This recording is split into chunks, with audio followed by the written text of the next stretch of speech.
Rashtrawadi Congress party पक्षातर्फे माता रमाई आंबेडकर यांना सांगलीत अभिवादन। राष्ट्रवादी काँग्रेस पक्षातर्फे जिल्हाध्यक्ष पद्माकर जगदाळे यांच्या नेतृत्वाखाली डॉ. बाबासाहेब आंबेडकर पुतळ्याजवळ माता रमाई आंबेडकर यांची जयंती मोठ्या उत्साहात साजरी करण्यात आली। जिल्हाध्यक्ष पद्माकर जगदाळे यांच्या हस्ते माता रमाई यांच्या प्रतिमेस पुष्पहार अर्पण करून अभिवादन करण्यात आले। यावेळी प्रदेश सरचिटणीस दिग्विजय सूर्यवंशी, प्रदेश उपाध्यक्ष माजी महापौर सुरेश पाटील, प्रदेश अल्पसंख्याक सचिव तौहीद मुजावर, महाराष्ट्र प्रदेश सरचिटणीस जयश्रीताई पाटील, जिल्हाध्यक्ष महिला सौ राधिका मिलिंद हारगे, जिल्हा नियोजन समिती बिरेंद्र थोरात, जिल्हा सरचिटणीस सोहेल इनामदार, जिल्हा उपाध्यक्ष सुनीता काळे, कार्याध्यक्ष आयशा शेख, शुभांगी वेदफाटक, शहर अध्यक्ष कुपवाड सुनीता जगधने, कार्याध्यक्ष श्यामल ढोबळे, दादासो कोळेकर, उषाताई गायकवाड आदी उपस्थित होते।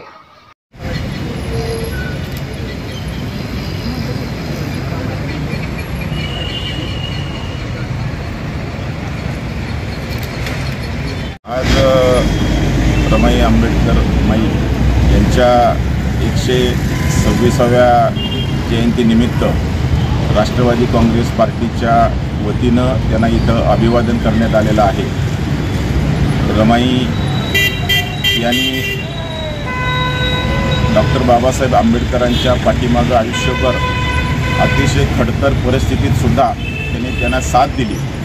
जेव्हा डॉक्टर बाबासाहेब आंबेडकर परदेशात शिकत होते त्यावेळेला अगदी खायला अन्न नव्हतं, अशा परिस्थितीतसुद्धा त्यांनी इतरांना मदत केली।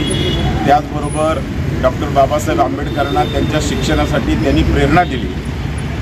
त्यांना डॉक्टर बाबासाहेब आंबेडकरांनी लिहिलेली पत्र ही वाचण्यासारखी आहेत। अतिशय हळव्या मनानं लिहिलेली पत्र आहेत आणि ती वाचल्यानंतर डॉक्टर बाबासाहेब आंबेडकरांच्या आयुष्यामध्ये किती खडतर जीवन ते जगलेले आहे हे आपल्याला त्याच्यातून कळतं। परंतु बाबासाहेब आंबेडकर जगामध्ये प्रसिद्ध झाले, जगामध्ये नाव केलं, परंतु त्या पाठीमागं रमाईंचा खूप मोठा त्यांना पाठिंबा होता, हातभार होता, हे आपल्याला विसरता येणार नाही। या जयंतीच्या निमित्तानं मी त्यांचं विनम्र अभिवादन करतो।